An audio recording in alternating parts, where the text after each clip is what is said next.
ଓଡ଼ିଆ ଘରର ମା' ଝିଅ ବୋଉମାନଙ୍କୁ କାହିଁକି ଲକ୍ଷ୍ମୀ କୁହାଯାଏ ଜାଣିଛ? ଗୋଟେ ଝିଅ ଯେତେବେଳେ ବାପ ଘର ଦୁଆର ଛାଡ଼ି ଶ୍ୱଶୁର ଘରକୁ ପାଦ ରଖେ ନା, ସେ ଖାଲି ଘର ବଦଳାଏ ନୁହେଁ, ସେ ନିଜ ହସ, ନିଜ ସ୍ୱପ୍ନ, ନିଜର ପିଲାଦିନକୁ ଛାଡ଼ିଯାଏ। ଯେଉଁ ଘରରେ ସେ ରାଣୀ ଥିଲା ନା, ତା ଶ୍ୱଶୁର ଘର ଆସି ସେ ପ୍ରତିଦିନ ପରୀକ୍ଷା ହିଁ ଦେଉଥାଏ।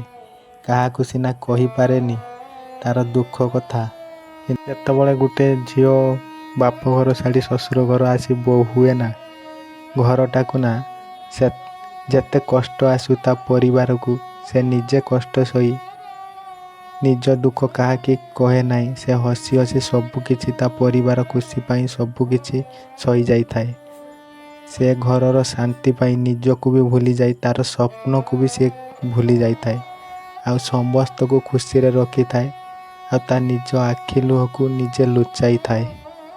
ଏଠି ମୁଁ ସମସ୍ତଙ୍କ କଥା କହୁନି, କିଛି ଲୋକ ଅଛନ୍ତି ସେମାନେ ଗୋଟେ ନାରୀର କେବେ ହେଲେ ତାକୁ ବୁଝିପାରନ୍ତିନି। ଆହୁରି କୁହନ୍ତି ତୁ ଘରେ ରହି କ'ଣ କରୁଛୁ କି, କିସ କାମ କରୁଛୁ କି? ସେ ନାରୀଟି ଯେତେ ଘର ପାଇଁ କଷ୍ଟ ସହିଥାଏ, କାମ କରିଥାଏ ନା, ସେମାନେ କିଛି ନ ବୁଝି ନ ସୁଝି ସେ ନାରୀଟିକୁ ବହୁତ କଥାରେ ହିଁ କଷ୍ଟ ଦେଇଥାନ୍ତି।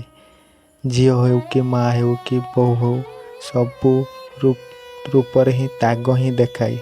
ଯେଉଁ ଘରେ ନାରୀର ସମ୍ମାନ ମିଳେ, ଯେଉଁ ଘରରେ ନାରୀଟିଏ ଖୁସି ଥାଏ, ସେହି ଘର ନା ସବୁବେଳେ ହସ ଖୁସି ପୁରି ରହିଥାଏ।